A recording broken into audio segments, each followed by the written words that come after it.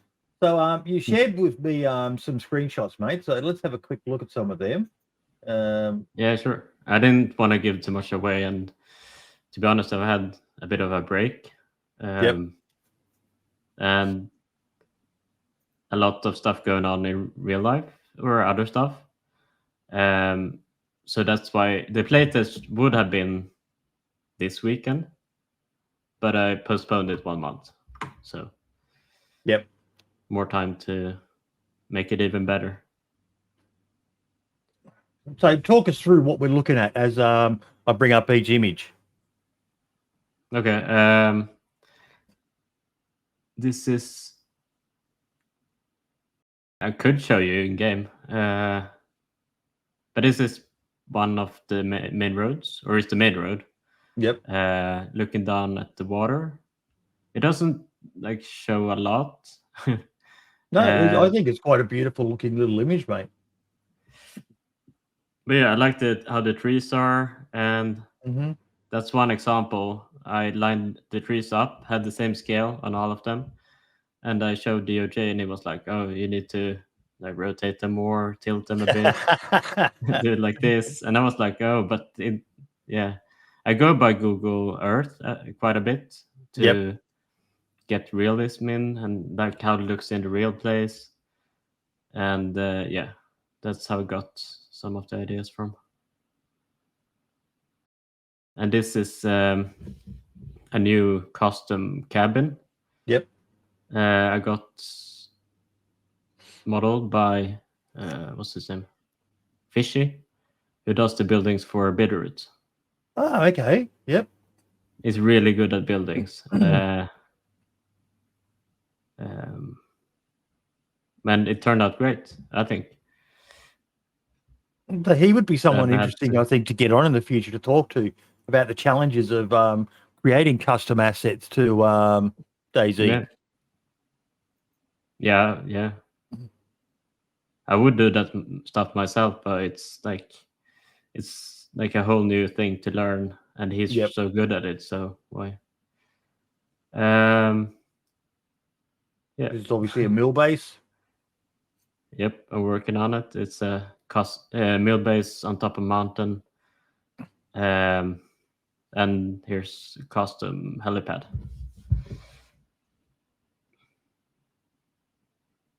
The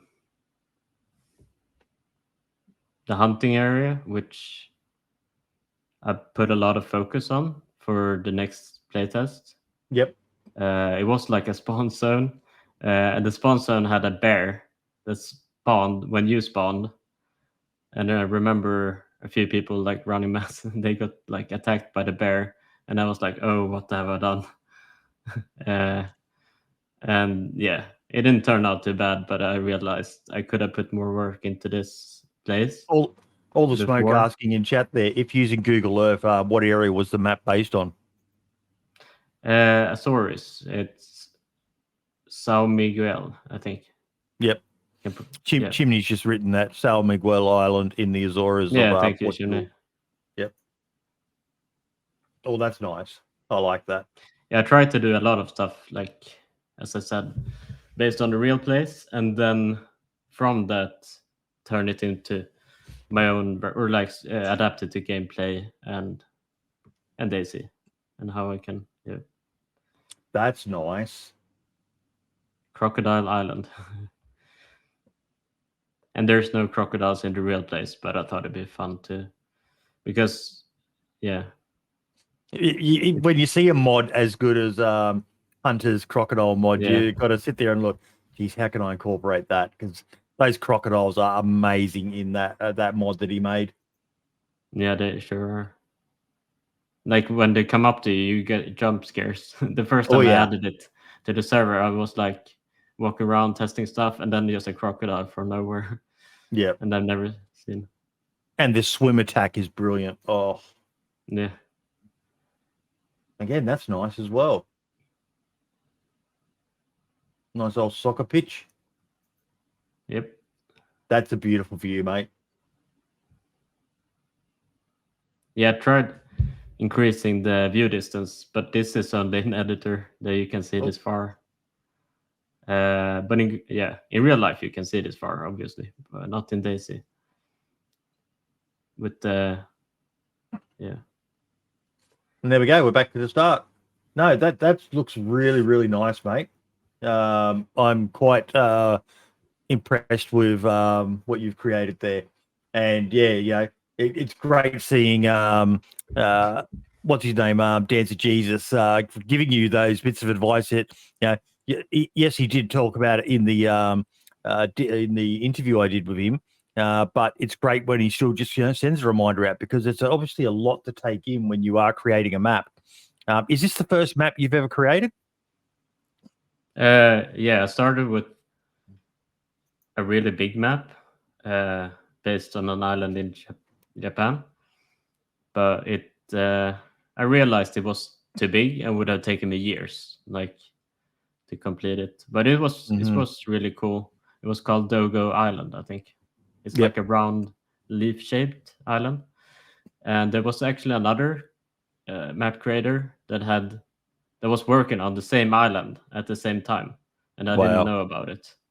And it was funny when we talked, and he was like, "Oh, this is the map I'm working on also."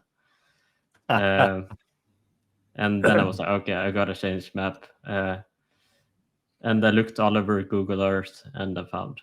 And I thought this was really cool, this place. Again, that's just a nice thing of you to do. Oh, well, we're working on the same thing. I'll change and start something different. That's just, again, it's nice to see people doing that. No bad blood or anything. It's just like, oh, wow, that's a bloody funny coincidence. I'll just change what I'm working on. Yeah, I think he also changed. So he realized it was too big. So he went for something smaller, which, I mean, so how long have you been playing DayZ for? I think, can't remember the exact year, but I think it was like 3 years ago. I started watching Smoke. Yep. On Twitch. And I was like, oh, I need to play this new DayZ standalone, because I played the mod a bit back in the day. Yep. Yeah. And now I played a lot. But recently I haven't played that much, because mod or making a map takes a lot of time, and that time has to come from somewhere. So unfortunately the gaming hours has been decreased a lot. Well, like Chimney's saying in there in chat, mate, you learn from the mistakes your first time around and you apply them to the second go around more efficiently. So you had your play with the other island and obviously learnt a bit, and I almost ended the stream then. I almost pressed the wrong button.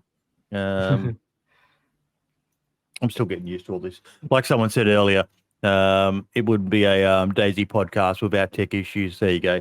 Shuey. It was Shuey who said that. Cheeky bugger. So do you do any other modding or anything, or is it just the one map that you started with? No, it's just I like to focus on one thing at a time. Yep. Even though I'm very tempted to start a new map now, but that's not. I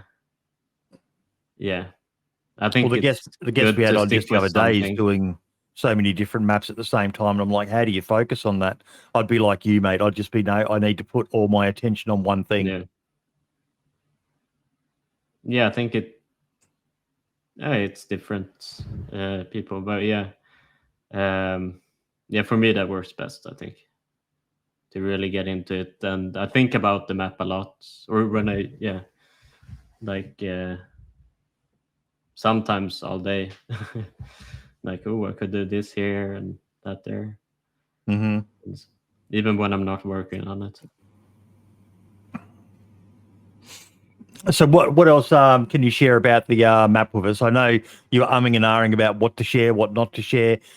Is there going to be like a lore behind the island, with like the moles-like things to do, or some of the other maps like Banov that have gone with the alien sort of concept? Is there going to be any other lore that you can share, or none of that sort of stuff yet? I haven't come that far with that kind of stuff. What I have is mostly on the website, and that's not a lot. So, but Chimney has offered help to help out with lore, and some other people, and it's definitely something I want to put more time in once the map is more. I would reach out and ask people because it's a bit of 6 of one, half a dozen of the other, is a saying that I like to say. There are some people who love the extra stuff, but I do also see people say, I'm not interested in that other sort of stuff. I just want to run around, find stuff and shoot people. But I think the challenge when you do a smaller map is you've got to have something there to keep people interested. I think that's part of what makes Demolsk so effective, being a smaller map, is that there is that goal of getting to Lantia that keeps some people moving and constantly flying around the map. Otherwise, it'd just be a shit fight up there in Vorkuta with everyone just runs out, get a gun, come back, and just start killing each other. So that adds that bit of diversity. But it's then the challenge comes: what can you create that's going to be different enough that people don't just accuse you of copying Namol's idea? Yeah, that's true. And I definitely aim for doing a different kind of map and taking risks and stuff. Because there's a lot of height to this map, for example. So it's very sniper oriented and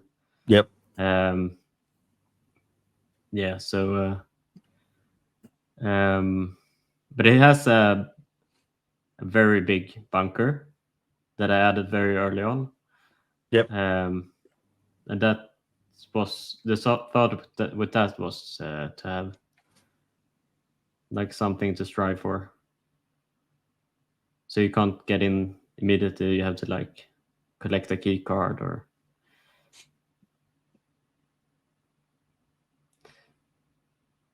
Now, Lemons has said he is joining, so he should be with us shortly soon. But what were you going to say there? I would be happy to show some of it if. Yeah, go for it. What do you think is best, editor or in-game? Whatever's going to be easier for you.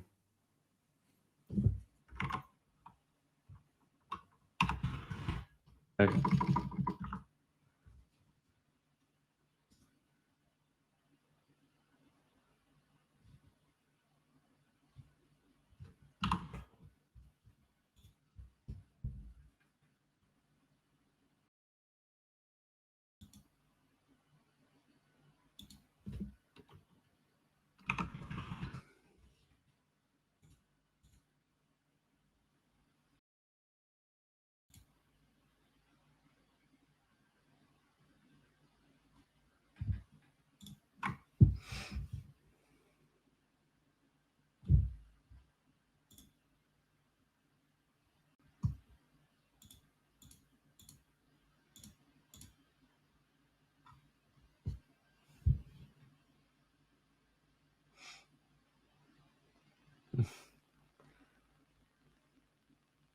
Awkward silence. No, mate. Just waiting. Yep.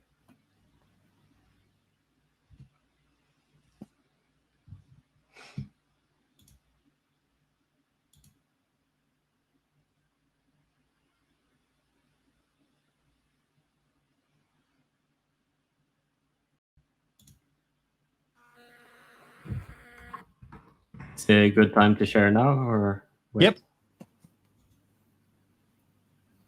Oh, that was share the socials. Share video. Stop video. Share there.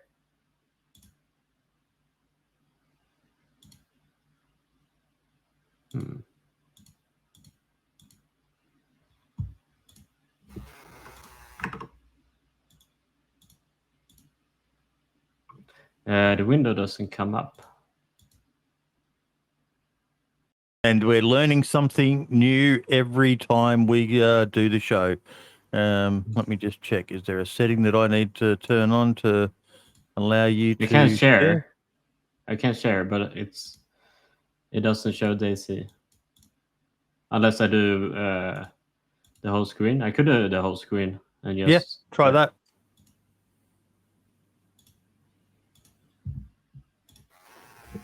Can you see? There we go. Beautiful.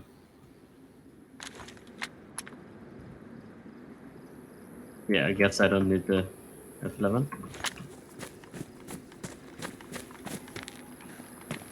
All right. Anything in particular you want to see? Whatever you want to showcase.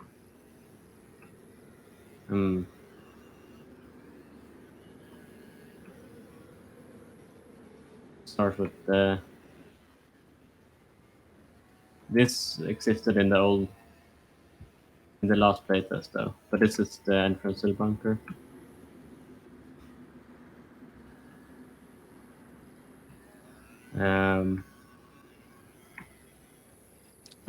Chimney saying ask you about the church. Oh yeah.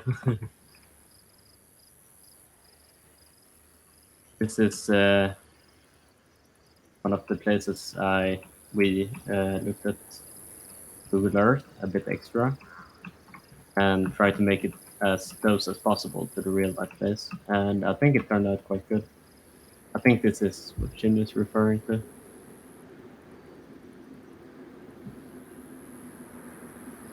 Can you see it? Yeah, can see it. Okay.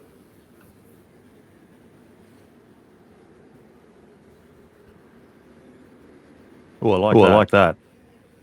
Yeah, a lot of people say they like this. It's inspired by Last of Us. I think this tells a story in a way, how it's... This is what I want to do with the rest of the map to make it more lived in and like more eye candy stuff. And you're doing all this on a laptop? Yeah, I had a desktop computer, but I had to sell it because I had to move. And I kind of regret that I sold it because doing a map on a laptop is... you're doing it hard mode. Yep. A lot of people didn't realize Sunrack made the moles on a laptop. Oh shit. I mean, it's doable. It's not impossible. Now we are getting my voice echoing because you're doing the whole screen share. Oh shit! Should I? 1 sec. This should fix it. Okay. Yep. That's much better. Much better. So yeah. Got these to cut down also. Custom bush. Azalea bush. Does it give you a flower or something as well? Oh wait.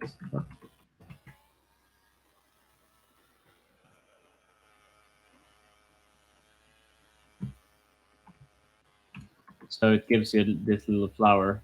It does. Which I need to improve the looks of this.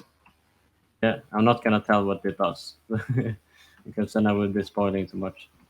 But we have something for it.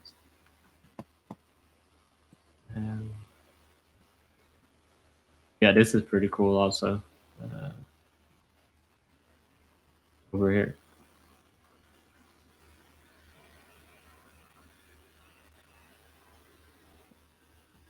Lemons, you can jump in whenever you're ready, mate. This is the exact same bridge that is in real life place. Well, there's been a couple of comments. Chimney saying there it's very identical to the IRL location. Yeah, that's my goal, and I want to make it on the same like quality level as the real official maps. So I want to make it look as good. Maybe I can't make it the same level design wise because they're professional game designers and stuff.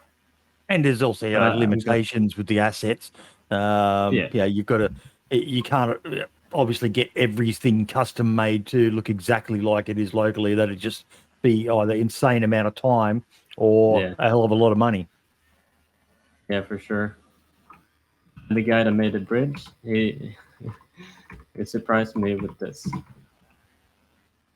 was gonna be a map, but yeah, I have to fix it.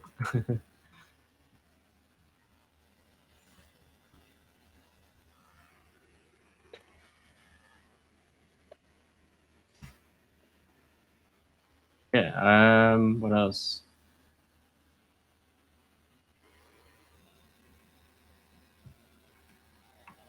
So whereabouts do you spawn? Like, is it a coast spawn or do you spawn inland and that sort of stuff? For those who haven't played it. The plan is to have it by the coast. I can show you a bit. But for now, it's like as far as possible from the center, which is like over there. But we had a bit of a problem with that during the first playtest, and like freshies coming up to geared people, and that's not like good. But it worked out fine. But the advantage with the height is that the views will get really good. Now it's a bit foggy. And what's the climate like of the map? Like Livonia, I think. Yep. Cold, freezing. No, just damp and wet. Yeah. In the real life place, it's like the weather is very unpredictable. It can storm and then it can be sunny, like very fast. Fast changes in the weather patterns. So that would be cool, and maybe have some weather event of some sort. Yeah. I don't know what else to show. Then I don't want to spoil too much. No, that's fine. I could show the plan is to have it's like 5 by 5 now kilometers square. It's quite small. Down to the coast, it's quite a distance. This is very underdeveloped. But the plan is to have the coastal towns down here, and you can spawn all around the island, and then you walk inwards towards the center. That way, I guess it creates like a lot of interactions and PvP and all that. It's a bit risky doing something that hasn't been done in DayZ, but yeah, it'd be fun.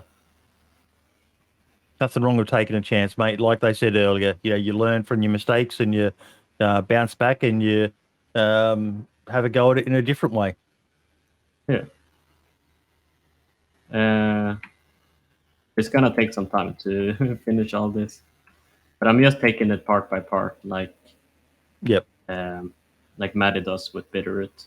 Yeah, I think he has a very good system. Like, do it. Yeah. And I know you said before you took a break, but you got to do those things. There's still life happening around making something like this, and if you need to take a break for, just a mental health break, or if you've got too much going on in your personal life, you do you. You know, it's not like someone's paying you to do this and there's a deadline and all the rest of it. You're doing this out of love for the game. So take as long as you need, mate. You know, obviously you want to get it done sooner rather than later, but I don't think people mind. You know, it looks like there's a lot of effort going into this, a lot of good names involved in helping you. So, would rather see it done properly than half-assed and it's not enjoyable to play. Yeah, for sure. Yeah. I realized that I was pushing very hard for the first playtest, and I was like, "Oh, this needs to be perfect," and all that. But then I realized, like, you need to take your time and not rush stuff. Lemons, I just shared the link for the new program we're using in the podcast group chat, mate. So you can click on that, get yourself set up, and join when you're ready, mate. We don't use the Discord channel anymore. But yeah. No, mate, I'm excited. I am. You know, we're very spoiled for choice on PC with some of these great custom maps, and it's great to see so many big name people involved in helping you and you helping them, and it's just like I said earlier, mate, it warms my heart to see this sort of stuff. Yeah. Yeah, I'm very grateful for all the help I've gotten so far, and it's like a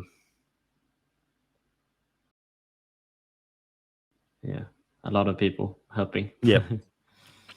You're not the only person who missed the start, Metalhead. Two of the co-hosts did as well. So this, like someone said earlier, this bloody stupid daylight savings, I hate it. All it does is mess people up whenever there's a changeover period, and you get some areas that don't do it, some that do, and it's just I don't get daylight savings, but I thought it was in 1 hour. Or 1 hour later. It's why I say 1900 UTC because that's universal time, that never changes. But everyone in their mind, you always recalculate that to what's that in my local time, and you always immediately just to go with the local time, whether it's daylight or not daylight savings, and it just messes people up all the time. But we shall move on then. Now we got the release date for 1.23 next week, mate. Yeah. You excited for it? Have you had much of a look at it? I've seen the skybox. I haven't played experimental. But I saw the skybox, the DMR, the airfield. It looks really cool. It does. It looks like a really good, solid. I'm not sure if this will be the last one or whether there'll be another one before Christmas. But either way, if this is the last one, it's a good one to finish on, especially that skybox. I've jumped in a few times in experimental, Ollie, and just looking up at the sky at the when it's night, and even I generally find that the daytime just looks better. The night's good, but I've just really enjoyed seeing those clouds, man. Yeah, I really like that they focused on like the night sky with the stars and making that better, because I love astronomy. It's really fascinating. Well, you'd understand just how bright the night sky is when you get away from urban areas where there's too much light pollution. It really stands out. Yeah, for sure. And there's not much light in DayZ. It's no, so it should be bright. Yep.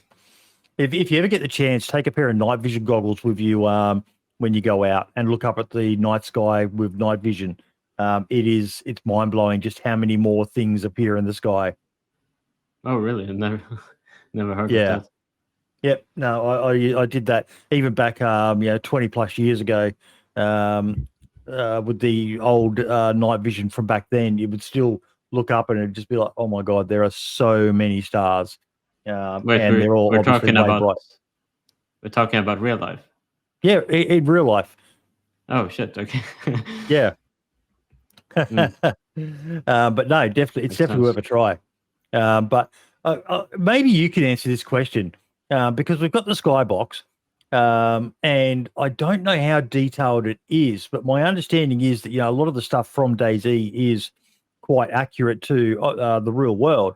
if you made a southern hemisphere map, will it represent the, when you create a map, do you have to put in the coordinates of where in the world that map is located for the skybox to be or accurate to that area? Like we had the Southern Cross in our night sky down here in Australia. You guys don't have it, but you guys have the some other astral bodies that we don't get to see because we're so far down, down under.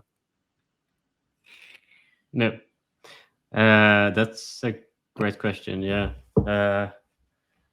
I have wanted to look into it, but I haven't really spent the time learning about how to make those changes to the map. I know you can make it more accurate with the coordinates and all that, but I haven't done it for this map. This is where we need someone like DanceOfJesus in chat to be able to answer a question like that. I know it knows the answers for that for sure. I've seen it in the Discord. But I know there's something you can do with those coordinates that will break the map also. Okay.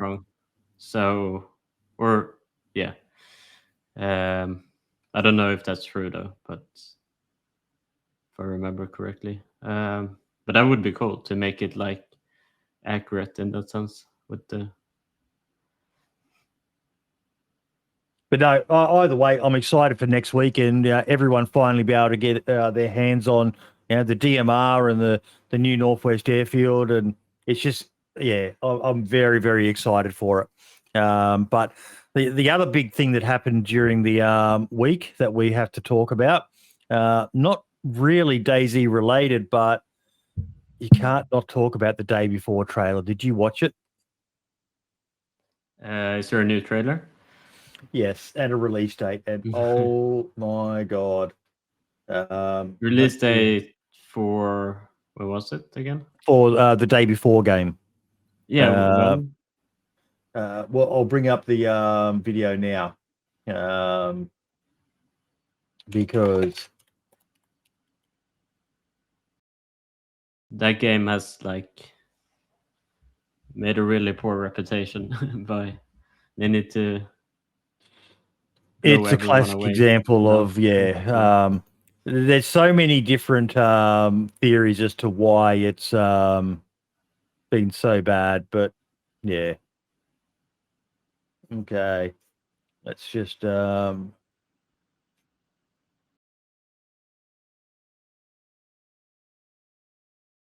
make it full screen so people who haven't seen it can watch it. And ready.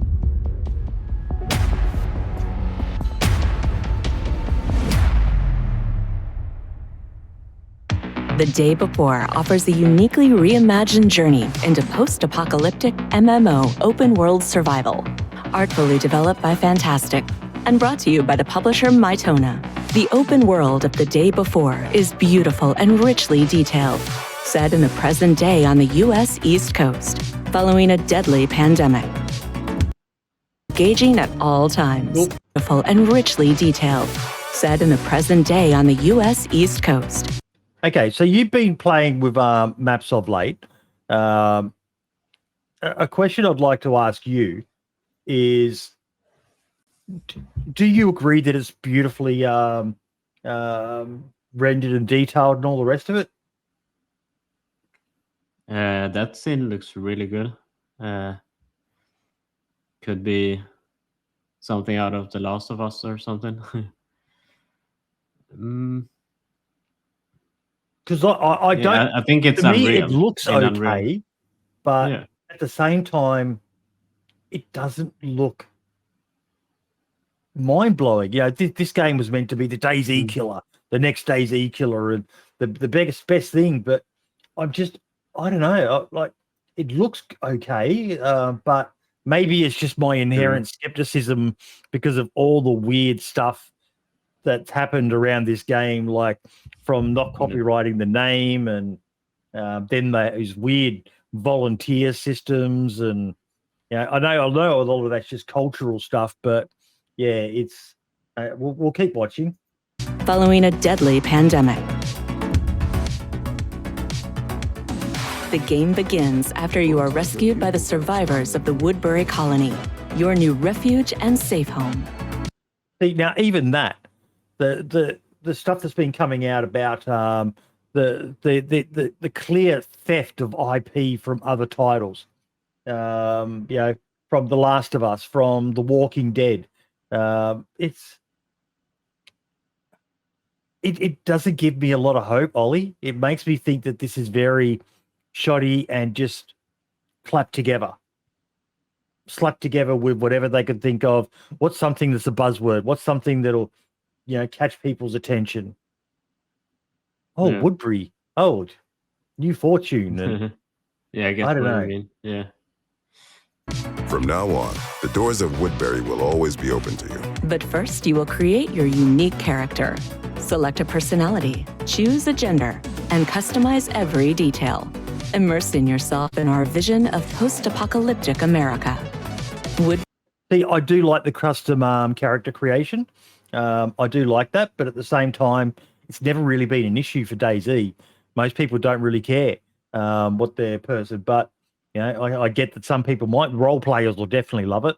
They can make themselves a bit more unique, scars and stuff like that to help with a bit of a backstory. But again, it's.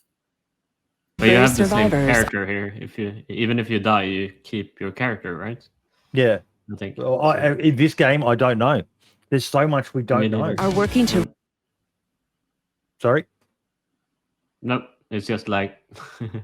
Yeah. Rebuild the community, constantly needing supplies, building materials, and various items. Your main task is to bring as much valuable loot as possible. And in return, you'll be rewarded with a local currency known as Woodbury coins. See, now I took this to be a bit of a mix of the Division / EFT, go in, get stuff, bring it out.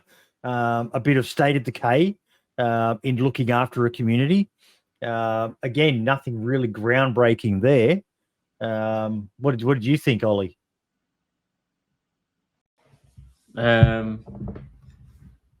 Yeah, I haven't played Division or any of the other games, but I haven't played the Division either, but I knew of it. And it's you go in and there was the dark zone and things like that, and you got to get gear and then get it out. And yeah, I mean, what I've seen so far looks okay. I would definitely try it. It's coming out. Who the hell needs your junk? Keep track of your health, hunger, and thirst indicators.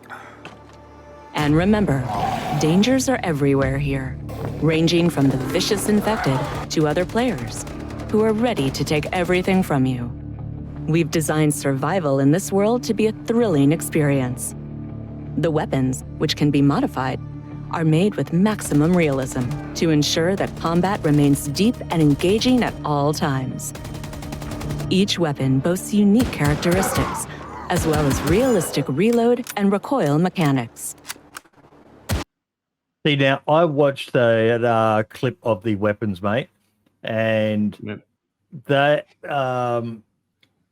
rifle did not look like it had a lot of recoil. They're talking about hyper-realistic weaponry and all the rest of it, but that looked very gamey to me. What was your take on that?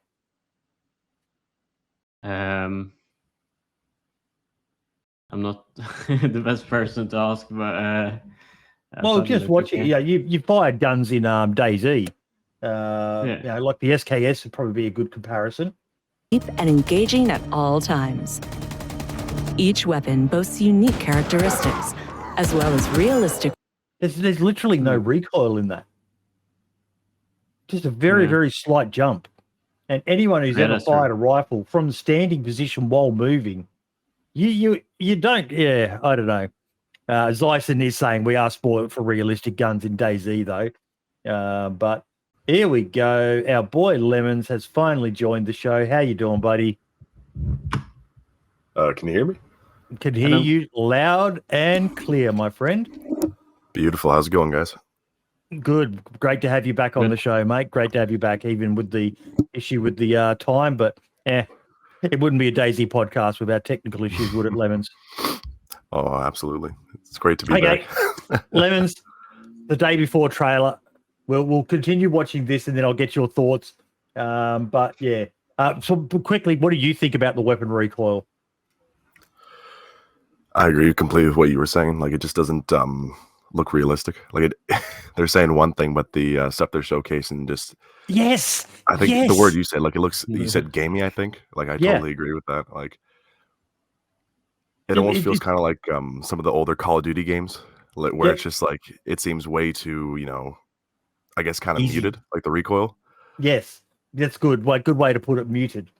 I'll press play again. Yeah, realistic reload and recoil mechanics. I paused it on the screen. That is not a realistic recoil mechanic. Even watching, I was really hoping we'd get to see down the AR when they were shooting it, but yeah. Reload and recoil mechanics. Reload mechanic was great. Completing various community tasks also presents an opportunity to earn Woodbury coins. Well, who do I see here? How's it going, my friends? Woodbury coins can be exchanged for ammo, from regular to armor-piercing, weapons, protective equipment, backpacks, food, drinks, and medicines. Spa access to relax, and a gym to work. Can someone help me understand the spa? I couldn't even start. I look, actually, Ollie, you're probably a good person. Like, I know in certain areas of Northern Europe, like I think in Russia it's a thing where they have the spas and they use those little bushes to whack themselves and things like that. But it just seems like such an odd thing to put into a survival video game. It feels like a bit like Grand Theft Auto, where you can do a bit of everything. But yeah, I don't go to the spa often. Gym sometimes. Well, I did see someone point out, Lemons, about this is obviously related to attributes in the game, because you can see this little slide bar underneath the character. So obviously working out increases your strength maybe, or something like that. So that's kind of novel. I don't mind that sort of stuff. Scum has a similar system. I do like Scum's in that it's actually based on just what you do in the game. But that's if you want to play a game that has that. I've always said one of the things I love the most about DayZ is it's not about skill points and that you have in game. It just comes down to your pure ability and your experience at the game that separates you from everyone else, not whether you manage to. And these are always open for abuse. Like, I used to see people when I had a server in Scum, they would be just sitting there laying on their guts, crawling against a wall, because the amount of time you spent crawling on your guts improved, I think it was your stealth or something like that. So, yeah, it's a good game mechanic, but again, this is not a DayZ killer to me so far. It's a different genre to DayZ. Similar, similar game concept, survival in a zombie apocalypse, but a very, very different style. But yeah. Workout. Safeguard your accumulated items by storing them in secure storage. Exchange Woodbury coins for cars to swiftly collect loot and access distant, hard-to-reach locations. You will receive your own ranch, where you can purchase and upgrade houses, as well as install furniture and decorations. Now, we do know from DayZ, Lemons, that will be quite popular with people. Absolutely. People love to decorate their bases. It's one of the biggest complaints about base building in DayZ is that there's very little choice in vanilla DayZ, isn't there? Mm-hmm. Yeah, it's definitely going to add a lot more customization and, setting up your own kind of place and making that kind of feel your own. That's something you miss out on DayZ. One thing I want to comment on too, backtracking a bit to the like the spa and all that kind of stuff, is although it does seem like a exciting idea, building up those kind of skills for the character, it seems way too static in the sense that like you're forced to have to go to these fixed locations to build those skills. Whereas even in DayZ, we have soft skills in there, and you can do that wherever you want. If you're trying to work on base build, that'll build your soft skills. Or if you're trying to harvest or cook things, that builds into those things. But you're not forced to have to go to a certain area. Whereas in this game, you have to go to these places to build those skills. I didn't think we had that anymore. I thought they got rid of that in DayZ, the soft skills. Oh no, it's still there. Oh, okay. I didn't realize that because you just don't see that bar sliding anymore, or maybe the servers I've been playing on, you don't see it. But what do you think, Ollie? Yeah, it's been a while since I did base building in DayZ, but it's.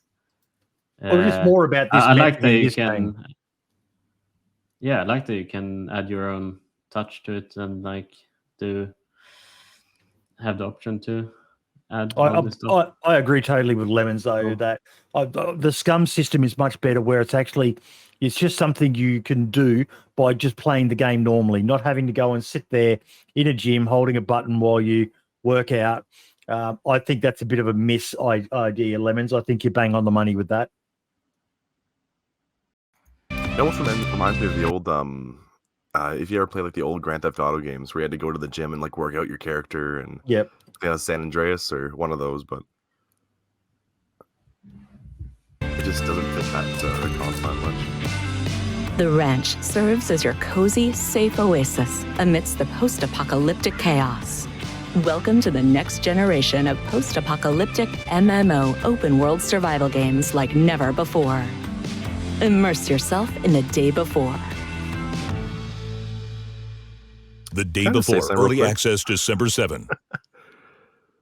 What was that? Sorry? I was just going to say, is it just me or does that broadcast voice, is that just AI? The whole time I was listening to that, that's all I could think about. Look, what Ross just said in chat, I'm prepping myself for the microtransactions. I've been wondering that myself, whether, and look, I'll be honest, I'm not 100% against microtransactions, provided they're done ethically, in that it's not a pay-to-win game. But I don't know whether you could call it an open-world MMO when you have safe spaces for all your gear. There's no I know it's very early and it's going to release into early access. The cost for an early access game is ridiculous from what I've seen so far. But it's just I don't know. I want it to be good, Lemons, but it just there's too much. Where there's smoke, there's fire, they say.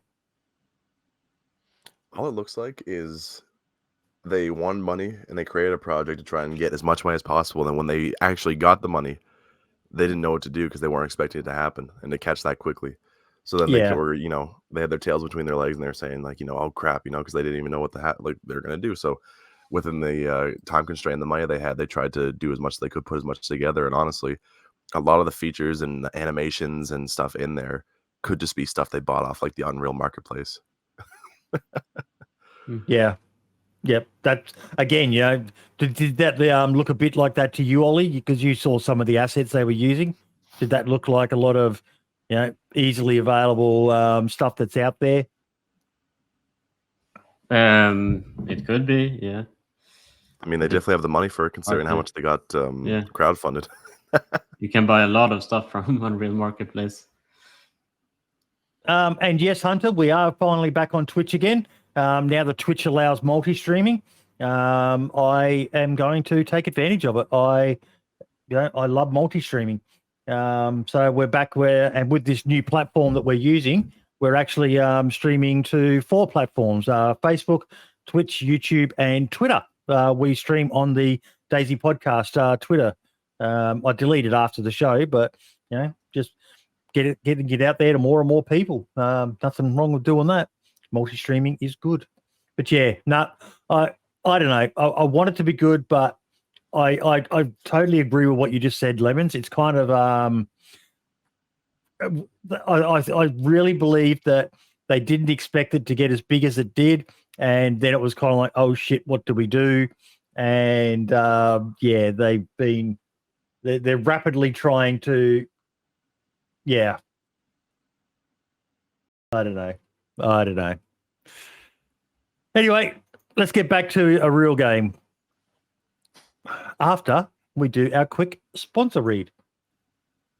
Yes, folks, we are partnered / affiliate with Humble Bundle, and I picked a good one this week, one that might interest some of you out there. Humble Bundle have a realistic games bundle at the moment. And it's one that I've seen a lot of people in the DayZ community actually playing. Just one of those games that's quite similar to, DayZ, or not really. No one can actually go out there and find a real zombie apocalypse to live in. But part of the allure of DayZ is that you're doing a lot of things that you do IRL, and that's why this week I wanted to share with everyone the Living in a Simulation package. It's got a bunch of good games in it. The main one being Farm Simulator. I've seen so many people playing that one. Lemons, you? Well, I played myself. It's definitely it's a fun kind of relaxing game. Just if you want to put time into it and just shut off, you can spend a few hours in that. Yep. But it's got a whole bunch of different games in there, and it's as low as $35 Australian. So and that's in dollary dues, the Australian currency. And that's about similar in Canadian, I think. Probably about $25 US, and probably closer to €20. Probably about the same in pounds or whatever. But yeah, you got firefighting simulator, garden flipper, house flipper, luxury flipper, builder simulator, fresh start, electrician simulator, Juno, New Origins, and Lumberjacks Dynasty. So a bunch of different games there. The charity that they're supporting this time around is Active Minds.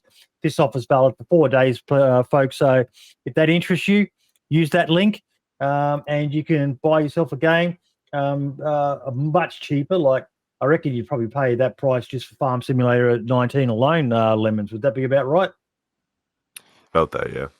Yeah. So now I'm really happy with Humble Bundle. I bought the SIB bundle last week or so, and I've been thoroughly enjoying that one, and gave away some of the extra games in the chat. That's the other thing I like about it. It just sends you a bunch of codes, and if you don't want some of the items, like if you were to buy this and you only wanted a few of the games, the other ones you can just send them to your friends or put them into Discord and just say, "Hey, folks, bought this. I don't want to these games. Have this code." It's great like that. Works really, really well. So yeah, Humble Bundle, folks. Check them out. Let me stop the screen share. Right. The next topic.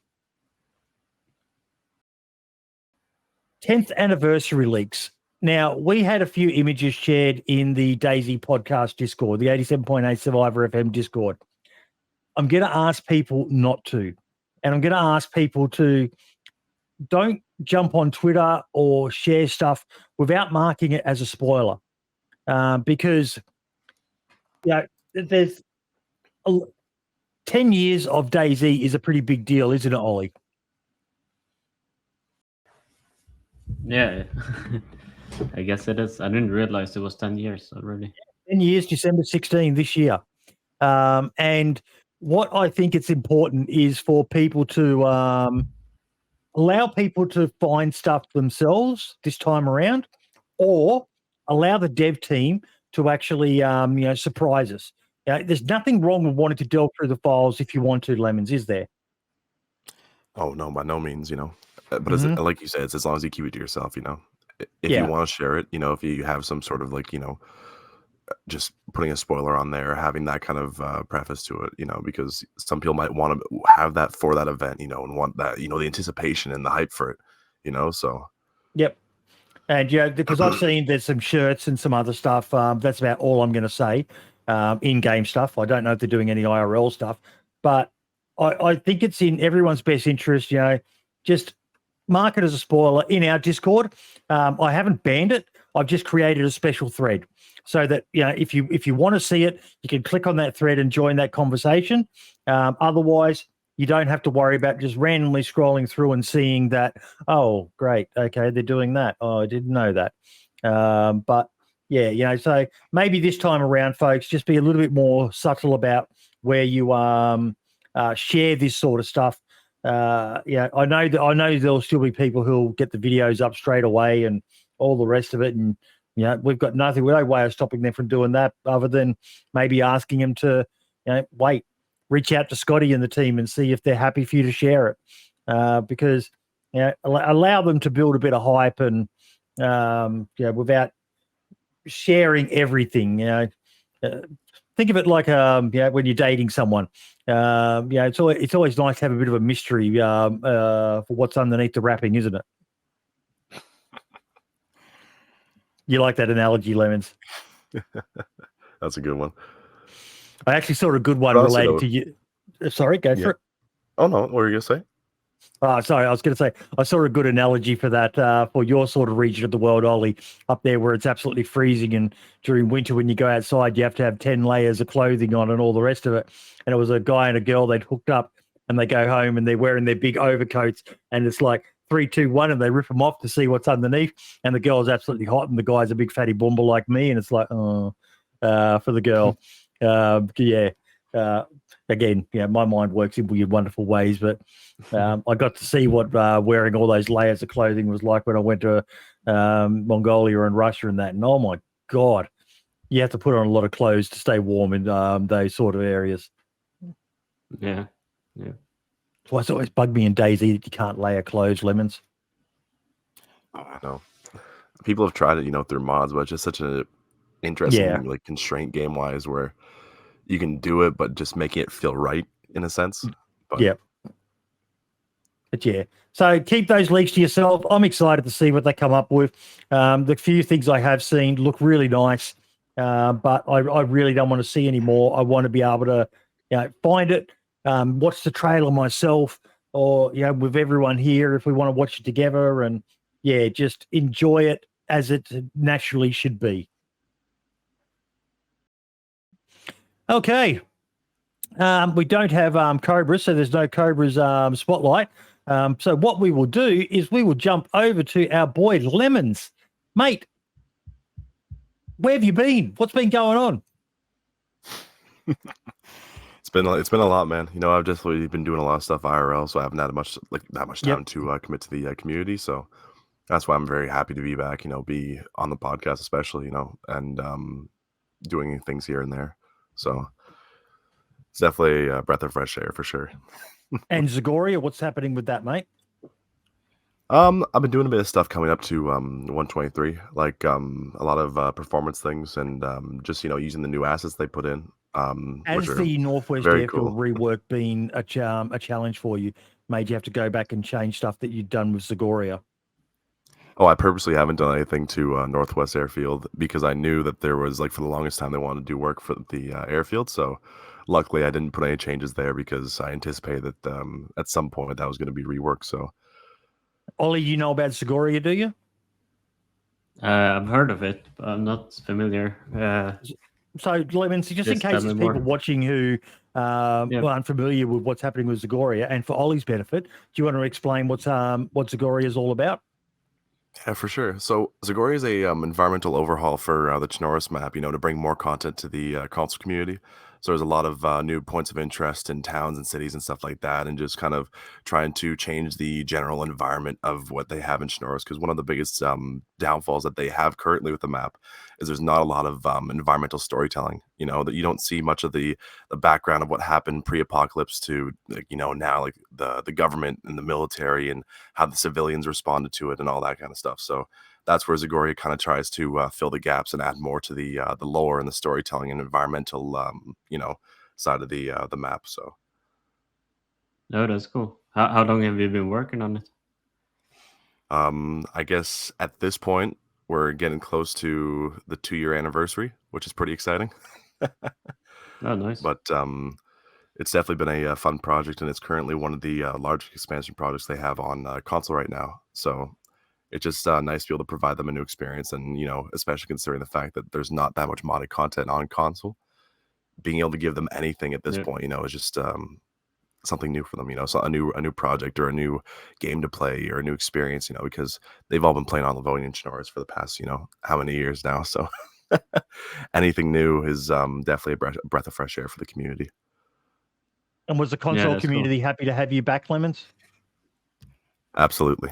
It's definitely my own community. They're happy to see them putting out new content again and trying to update stuff and just working around, some of the performance constraints, because definitely within the past few updates, there have been a bit of waning performance stats on the console. I've noticed, especially like within 122 and 121, it took a little bit of a dip. So not even just myself, but a lot of the larger servers on console, you know, Conquest and those alike, have had to take a few cuts to some of their stuff to try and optimize for performance. So I've had to follow suit, and it really brings up an interesting constraint as at like a design standpoint, because you have to try and make something look good with less assets.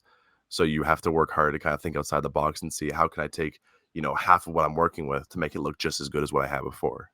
So can you do Deddy servers yet with console?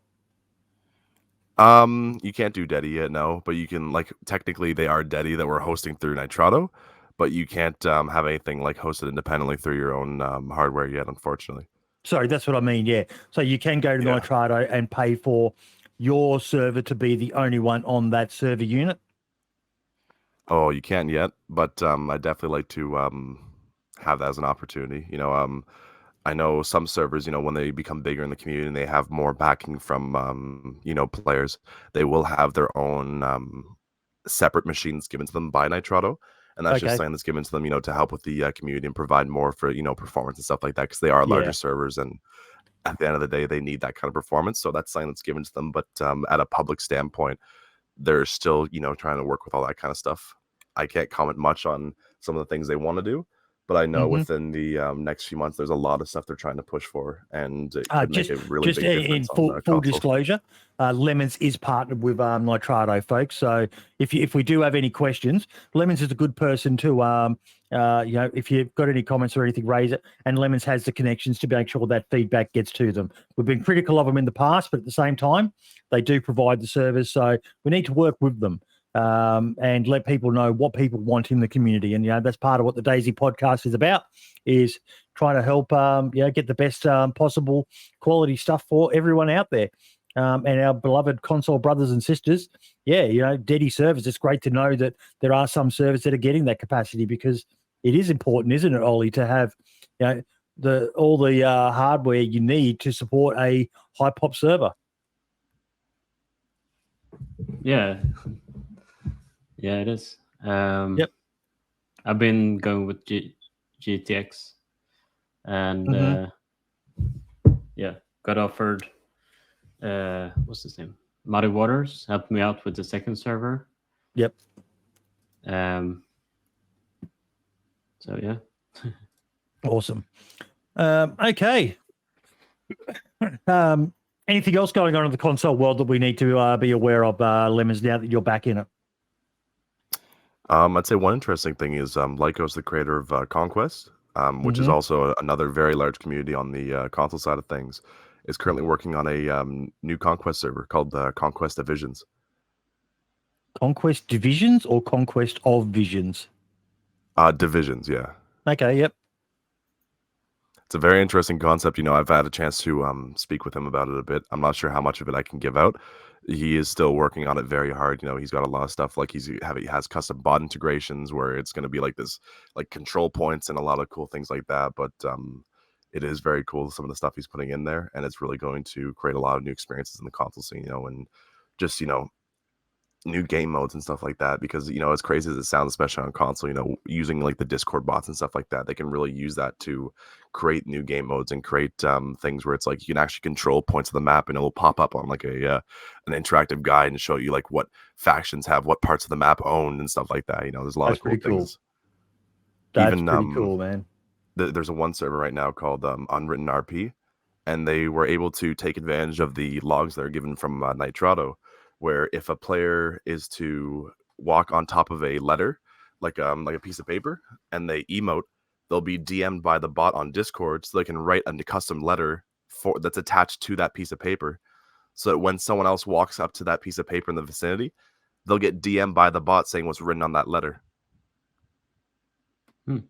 Okay, but I think you might need to arrange for him to come on as a guest in the couple of weeks before Christmas, I think, because that'd be really cool to be able to showcase some of the cool stuff that you console folks are.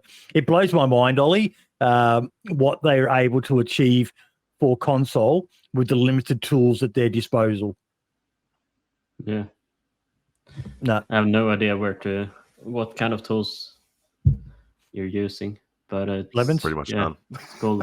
They Like, pretty much yeah, I rely guess on it's scraps right JSONs now. and yeah, JSON files. Yeah. XMLs and what else have you got access to now, Lemons? That's pretty much it. Like JSON's XMLs. We have some of Wow. the server DZ.cfg stuff, but we have no init.c, none of that kind of stuff that we can work with. So we have to try and find out the best things to do to work around that kind of stuff. So Yeah. I think one of the coolest things too I wanted to say with Unwritten RP is they have this airstrike system where like within the server's loot economy, the road flare is one of the most rare items you can find like tier zone areas. Mhm. And if you throw the road flare at a like a building or anything like that, once the road flare depletes and becomes ruined, it'll actually call a an airstrike to that area, like with the contaminated Wow. mortar shell. Wow. That I'm Definitely impressed. very cool stuff. I'm impressed. I think we definitely need to arrange to get someone on Lemons, and we do a another showcase of some of the amazing stuff that is being done over on console. I know the PC master race people will all be like, oh, ugh. It's like that meme, look at what they have to do to achieve a bare fraction of our power. But when that's all you have at your disposal, yeah, that's pretty damned impressive. I'm constantly blown away by it. There's some very, very clever people out there. But yeah. Oh, yeah. Okay, let's keep ourselves moving along. We're getting towards the end here now. One more partner that I would like to highlight is Lid Hosting.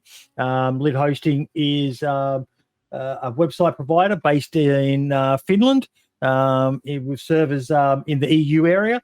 So if you are looking for a decent server, the benefit of why I chose to link with these guys is that the guy who owns Lid Hosting is a DayZ player and modder himself.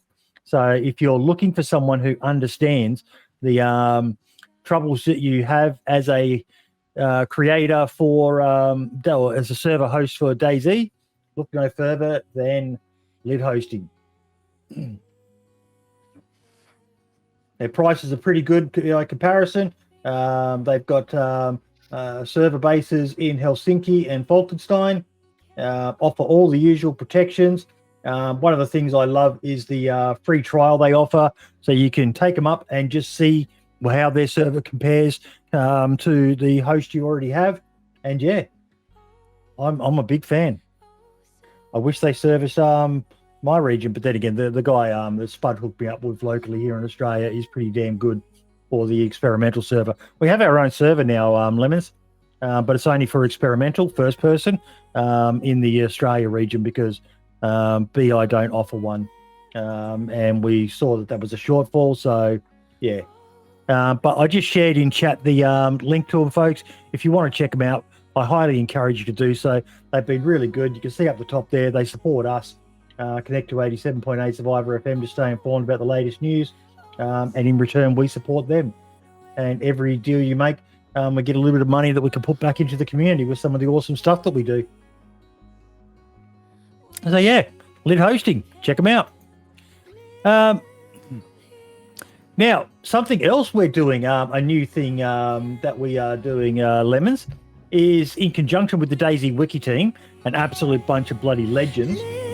Each week we are doing a quiz on the channel, and this week's quiz was around the Mosin. And for the early access gurus, give me 1 second. I will jump over here.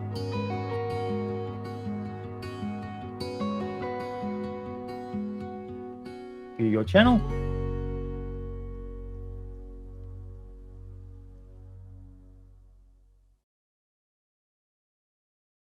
Veterans of early access DayZ will remember the Mosin could attach the legendary but now removed long-range scope. What other attachment could briefly be attached in very early versions? And the options we had were the PU scope, the Atlas bipod, the ghillie wrap, and the suppressor east. 74 people answered it, and the correct answer was the Atlas bipod. Do you remember that, Lemons? That's going a bit past my time, but I've checked. I've played a little bit in the mod recently, but I haven't been able to dive into it and had stuff like that. But that's definitely cool, and I'd love to see a return of the bipod. I think a lot of people would. So would I. It was such a nice little thing, and even if I go back to here, there was a few comments on this. Just a couple. I love this one from Scott Dixon. Mosed bipod scope compensator prone on the hill beside Northeast Airfield. The memories. The old Sniper Hill above the old Northeast Airfield when it had the few military structures. Even the hill looking down into Electro. You put that bipod on. I remember doing the AKM with a drum mag, Lemons, and sticking the bipod on that. It was a laser, mate, an absolute laser if you were prone. Wow. It's funny though, because I do actually I know the long range scope, and as a matter of fact, it's actually still in the files. They never took it out. They just removed it from the loot economy. But I think the reticle's broken on it. Like I think it's just a white square when you try to zero in on it. Well, it was kind of ironic because I remember distinctly Brian Hicks at the time, Ollie, saying that he kind of hinted that it would come back, but it wouldn't be as simple as just slapping the scope on the rifle, which to a lot of us implied, oh, so maybe you're going to be able to take the weapons to somewhere in game and modify them to be able to attach scopes that they normally can't. But we never saw that come to fruition. Modders have done it, but yeah. So no, I enjoy these little quizzes with the DayZ Wiki, and we link to it because it's an undervalued resource that a lot of people aren't aware of. The team are working hard in making sure everything's up to date, and it's all done by volunteers, Lasyen and the rest of the team over there at the DayZ Wiki. Hats off to them. Okay. Guys, we are getting right near the end of the show. Ollie, something we like to do is our individual spotlights. So each week at the end of the show, we wrap it up by all shouting out something that we would like to shout out. It could be something of yours. It could be something you've seen that you appreciate, or even just something even unrelated to DayZ. Like a few weeks ago, Cobra mentioned mental health, which is always a good thing to bring up. But have you got anything that you'd like to shout out, or do you need a little bit of time to think about it? A little bit of time to think. Yep. Lemons, welcome back. The community.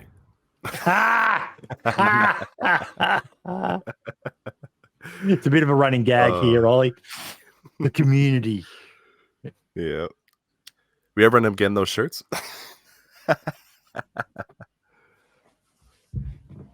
Can you see it? Oh my God. Yeah, I can.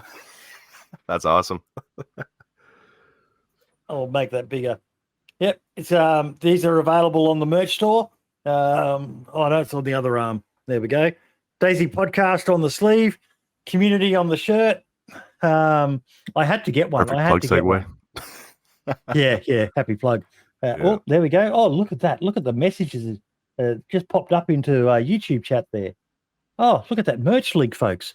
Oh, look at all the sweet, sweet items there.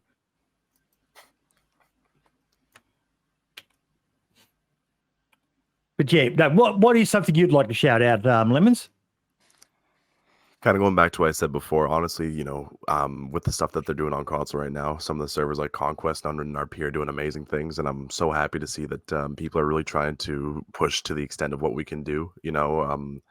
I'm happy with like what we have access to right now. We're getting a lot of new stuff, especially with the new update, how we can now modify player inventories, which is definitely going to be a big thing.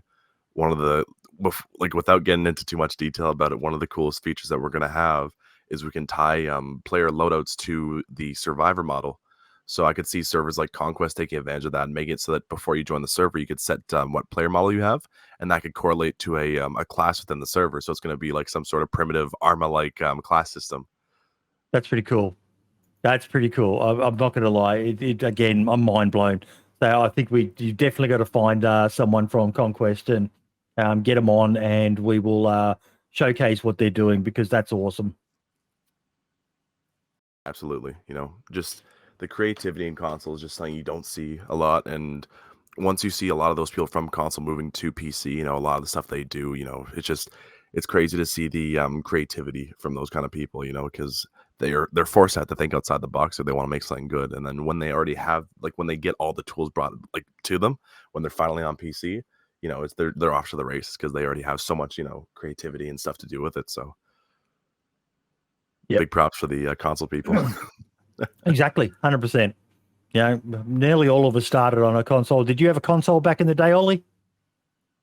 I had PlayStation 3, I think, but never played DayZ on console. No, I watched a few streams and it blows my mind how they can do it. It's just I could barely play the game with a mouse and keyboard. I couldn't imagine trying to do it all with just a couple of little analog sticks and buttons and all the rest of it. I know you can do mouse and keyboard on console, but yeah. And it blows my mind that the devs were able to make the game function. Although I don't know, many people would argue that it doesn't function that well on the old gen consoles, but are you surprised? Honestly, are you surprised? But yeah. One thing I'd like to tie into that too with the point I was making a console is I'd like to spotlight a recent feedback tracker post I made regarding getting new corpse models. I know I sent that over to you a while back, Bodhi. Yes. But if we can get more support for that, also I can send the link over to you if you want. But having more corpse models, like I went over in the feedback tick, gives us more creative freedom on console, gives us more assets to play with, but it also just adds more storytelling to the base game.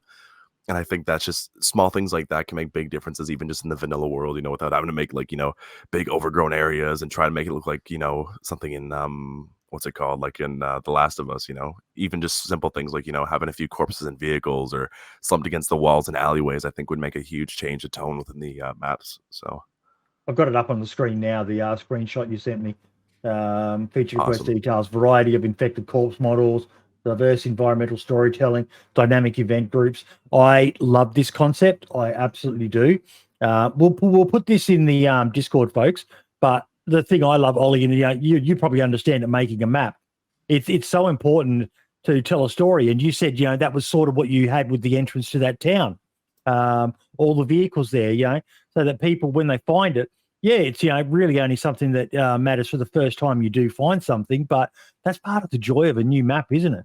Exploring and finding all these things, going, oh, this is so cool. Like some of the houses I found in Banov, where Kubello had shrunk assets down, like tanks and all the rest of it, to make it look like a little kid's toy army set.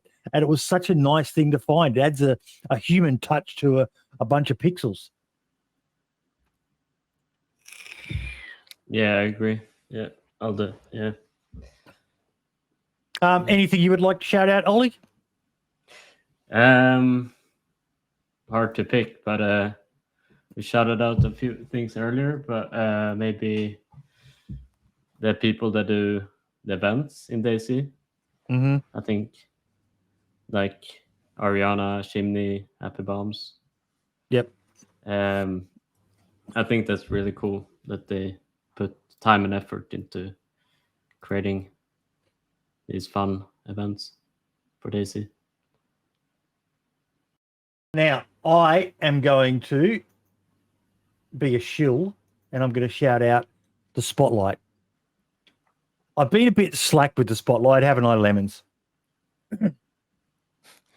doing my Spotlight interviews I'm talking about here, folks. But what I want to let you all know is that is all about to change. I've got a interview ready to go that will be dropping.